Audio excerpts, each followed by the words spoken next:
Cincinnati was a little safer this year compared to last. End of year stats show a drop in overall crime here in the city. Whether you felt safer than in 2019 likely depends on where you live. David Winter joins us now with a closer look at all of this. David? Kyle, Paula, the Cincinnati police can feel pretty good this year overall about 2019 crime stats, but certain neighborhoods continue to show the disparity between the haves and the have-nots.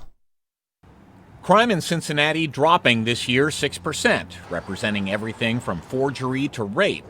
But some violent crime actually rose, like homicides getting dangerously close to our recent all-time high of 74 people killed. For most of us, the only time we interact with an officer is when we get pulled over. And that was less likely to happen within the city limits this year by a pretty wide margin. In 2019, police stopped people about 20,000 times. That's 23% fewer traffic stops than last year. But depending upon where you live, those numbers may have gone up or down even more. Traffic stops in OTR dropped 41% this year compared to last.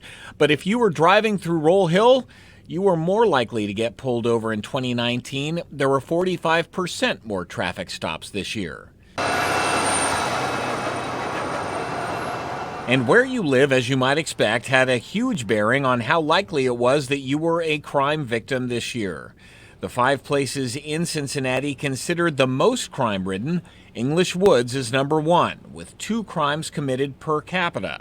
That means each person on average were victims of a crime twice last year, followed by the Central Business District and the Riverfront, Sedamsville, South Fairmount, and OTR. The safest place in Cincinnati was Sailor Park, where there were 13 crimes for every 100 people.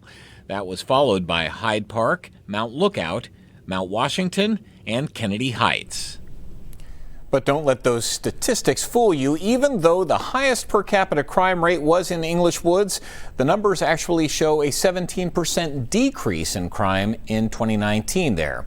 And in the safest place in the city, Sailor Park, crime actually rose 23%. Kyle? All right, David, good information there. Just a note here, all of these statistics are available to you as well. Just Google Cincy Insights and you can find all sorts of information about the city.